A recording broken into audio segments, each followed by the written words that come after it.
जिस तेजी से अमेरिकी राष्ट्रपति डोनाल्ड ट्रंप कनाडा में चल रही G7 की बैठक बीच में छोड़कर वॉशिंगटन भागे, उसकी वजहों को लेकर कई तरह के कयास लगाए जा रहे हैं। कहा यह जा रहा है कि इजरायली हमले से बौखलाए ईरान के एक बेहद खतरनाक न्यूक्लियर प्लान को लेकर अमेरिकी राष्ट्रपति डोनाल्ड ट्रंप को कुछ बहुत ही जरूरी इनपुट मिला था, जिसके बाद उन्हें आनन फानन में अमेरिका लौटना पड़ा। डिफेंस एक्सपर्ट्स के मुताबिक अमेरिका को मिला एक खुफिया इनपुट ईरान के पाताल लोक वाले न्यूक्लियर प्लांट को लेकर, और ईरान का यह पाताल लोक वाला न्यूक्लियर प्लांट है फोर्डो न्यूक्लियर प्लांट। राजधानी तेहरान से 125 किलोमीटर दूर बनाए गए इस न्यूक्लियर प्लांट को पाताल लोक वाला प्लांट इसलिए कहा जाता है क्योंकि इसे कोम पहाड़ियों के सैकड़ों फीट नीचे बनाया गया है। जमीन से करीब 80-90 फीट नीचे बनाए गए इस अंडरग्राउंड न्यूक्लियर प्लांट में ईरान ने यूरेनियम इनरिच करने के लिए जो सबसे ज्यादा सेंट्रीफ्यूज हैं वो यहां लगा रखे हैं इस प्लांट में, और परमाणु हथियार बनाने के लिए इनरिच्ड यूरेनियम की जरूरत पड़ती है। और कहा जा रहा है कि ये जो इनरिच्ड यूरेनियम का प्लांट है वो यही फोर्डो न्यूक्लियर प्लांट है। तो दुनिया की नजरों से छिपाकर ईरान ने अपना फोर्डो न्यूक्लियर प्लांट इसलिए जमीन से नीचे बनाया है कि उसे इजराइल मिसाइलें भी तबाह नहीं कर सके। अब सवाल है कि जिस अंडरग्राउंड न्यूक्लियर प्लांट को इजराइल नुकसान नहीं पहुंचा सकता, उसे अमेरिका कैसे मिट्टी में मिला सकता है?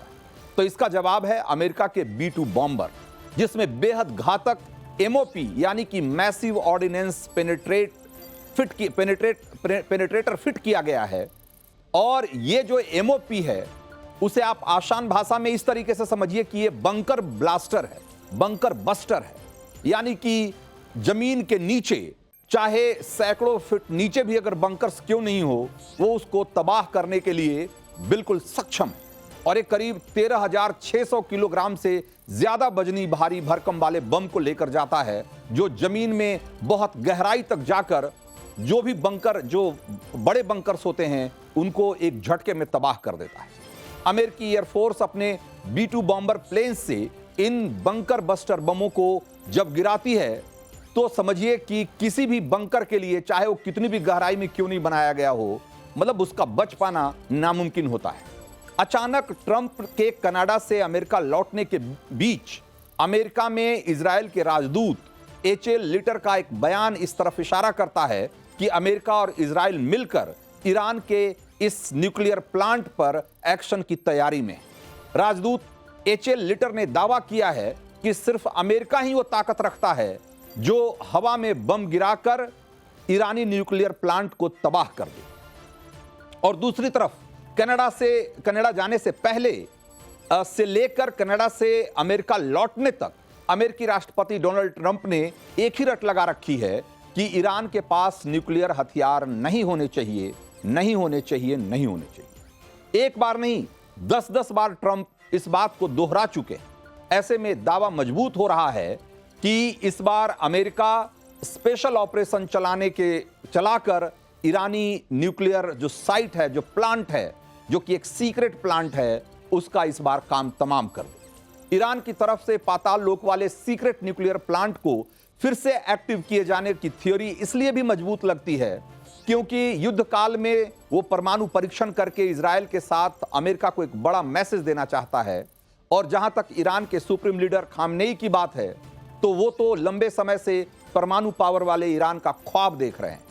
और अगर ऐसा होता है कि समूचे मिडिल ईस्ट का हिसाब किताब एक तरीके से अगर ये अगर ऐसा फैसला होता है या इस तरह की कोई घटना होती है, तो समझिए कि पूरे मिडिल ईस्ट का जो इक्वेशन है वो बदल जाएगा।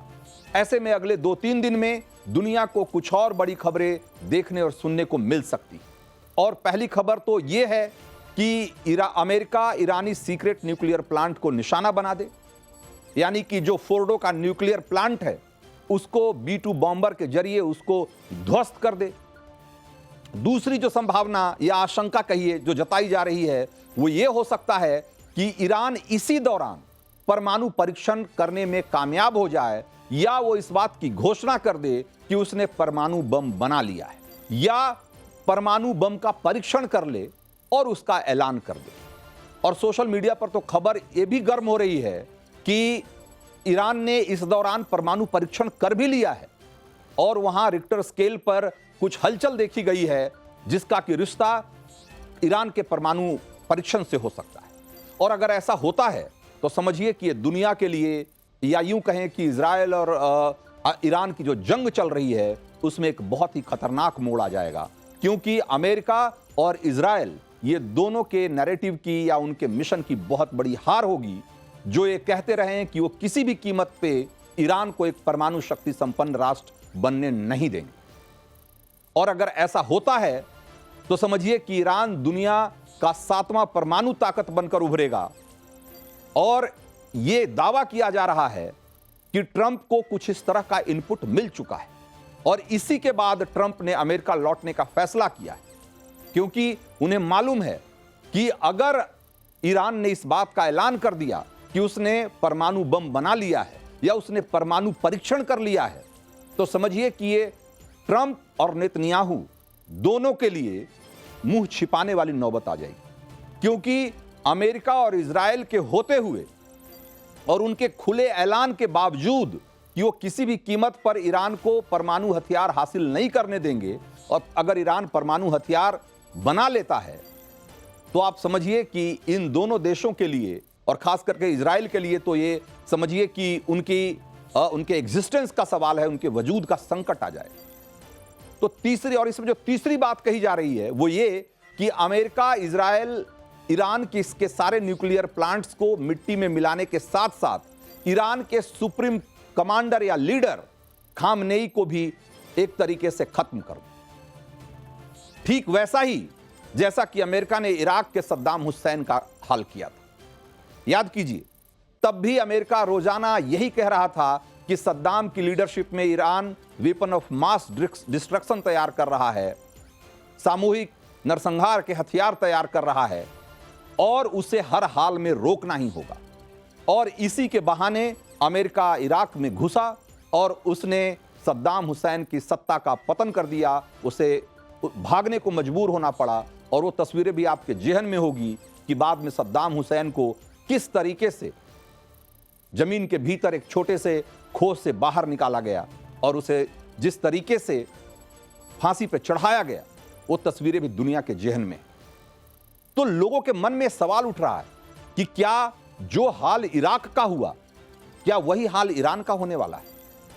और ये सवाल, ये जो आशंका है, ये कोई आप इसको दरकिनार नहीं कर सकते, क्योंकि इराक के बारे में भी जब तक अमेरिका ने वहां दखल नहीं दिया, अमेरिका ने उस पर हमला नहीं किया, तब तक कोई नहीं सोच पा रहा था कि इराक का हाल या सद्दाम हुसैन का हाल एक दिन ऐसा भी हो जाएगा। और ये सवाल इसलिए भी उठ रहे हैं क्योंकि खुद इजराइल के रक्षा मंत्री योआव गैलेंट ने खामनेई की तुलना सद्दाम हुसैन से कर दी है। एक बार वो बयान सुनिए, फिर आपको जो खामनेई को लेकर बात कही जा रही है उसके पीछे जो आशंका है वो आपको समझ में आएगी कि वो क्यों मजबूत है। ולירות טילים לעבר האוכלוסייה האזרחית בישראל, גורלך יהיה בדיוק כגורלו של הדיקטטור במדינה השכנה לאיראן, שידוע בדיוק איך הוא סיים. तो एक तरफ तो ये आशंका है कि अमेरिका और इजराइल मिलकर ईरान में उसी तरीके से हस्तक्षेप कर सकते हैं, उसी तरीके से युद्ध कर सकते हैं जैसे कि उन्होंने इराक में किया, और खामनेई की हालत भी वही होने वाली है जो सद्दाम हुसैन का हुआ। तो ये आशंका अपनी जगह है, और जिस तरीके से ट्रंप ने खुले शब्दों में एक तरीके से चेतावनी दे दी है ईरान को, तेहरान के लोगों को, वो अपने आप में बहुत भयावह है। पूरी दुनिया में इस बात को लेकर कई तरह की कयासबाजी हो रही है, और इस बीच हिंदुस्तान में भी जो है उसको लेकर कई तरह की आशंकाएं हैं। और सबसे बड़ी आशंका यह है कि वहां पर जो बड़ी संख्या में हिंदुस्तानी मौजूद हैं उनको कैसे वापस लाया जाए। और इस मुश्किल वक्त में मोदी सरकार के सामने चुनौती है कि ईरान में फंसे भारतीयों को सुरक्षित तरीके से घर लाया जाए। और ऐसी चुनौतियां पहले भी आती रही है जिसका सफलतापूर्वक मोदी सरकार ने सामना किया, लेकिन यह चुनौती अगेन बहुत बड़ी है। ये चुनौती इसलिए बहुत बड़ी है क्योंकि वहां एयर स्पेस बंद कर दिए गए, यानी कि कोई हवाई जहाज वहां नहीं जाकर उनको एयरलिफ्ट करके वापस नहीं आ सकता। ये ऑप्शन ही नहीं है। ईरान में इस वक्त करीब 10,000 भारतीय फंसे हुए हैं, जिनमें स्टूडेंट्स की संख्या ही 6,000 है। इजराइल की तरफ से हमले जो हो रहे हैं, वो मोदी सरकार ने ईरान की राजधानी तेहरान से 600 स्टूडेंट्स को निकालकर उन्हें दूसरे शहर कोम में शिफ्ट कर दिया है, क्योंकि जो तेहरान है वो आज की तारीख में सुरक्षित नहीं माना जा रहा। राजधानी तेहरान तो इजराइल के निशाने पर है ही, लेकिन कोम में अब तक युद्ध वाली स्थिति उतनी नहीं भड़की है। इसलिए राजधानी तेहरान के अलावा ईरान के जो दूसरे शहर हैं, उसमें इस्फहान, शिराज, यहाँ भी बड़ी संख्या में भारतीय स्टूडेंट्स मौजूद हैं और तेहरान से उनको इन शहरों में शिफ्ट किया जा रहा है। इसी तरीके से ईरान के ही एक दूसरे शहर याज़्द में भी शिफ्ट किया जा रहा है। और इसके साथ ही मोदी सरकार ने इन स्टूडेंट्स को भारत लाने के लिए एक दूसरे लेवल की प्लानिंग शुरू की और इसके तहत ईरान के पड़ोसी मुल्क जैसे कि आर्मेनिया के रास्ते भारतीयों को सुरक्षित घर वापस लाने की तैयारी की जा रही है। और अब तक करीब 100 भारतीय स्टूडेंट्स को सरकार ईरान के उर्मिया शहर के रास्ते आर्मेनिया के बॉर्डर पर पहुंचा भी चुकी है, जहां से इन्हें एयरलिफ्ट किया जाएगा। इस रेस्क्यू ऑपरेशन में आर्मेनिया वाले रूट के इस्तेमाल के लिए भारत के विदेश मंत्री एस जयशंकर ने आर्मेनिया के डिप्टी पीएम और वहां के विदेश मंत्री से बात की है और आर्मेनिया के अलावा तुर्कमेनिस्तान, अफगानिस्तान और दूसरे जो आसपास के उसके पड़ोसी देश हैं, वहां से भी भारतीयों को वापस लाने का रास्ता तलाशा जा रहा है। कोशिश ये है कि ईरान में फंसे भारतीयों को जल्द से जल्द जमीनी रास्ते से ईरान के पड़ोसी मुल्कों में पहुंचाया जाए और फिर वहां से उन्हें एयरलिफ्ट किया जाए। जाहिर है कि टास्क बहुत मुश्किल है, लेकिन ओमान से लेकर यूक्रेन तक मोदी सरकार ने भारतीयों को सुरक्षित वापस लाने का जो अभियान है उसको सफलतापूर्वक पूरा किया है। इसलिए उम्मीद की जा रही है कि इस बार भी पीएम मोदी इस मिशन में कामयाब हों।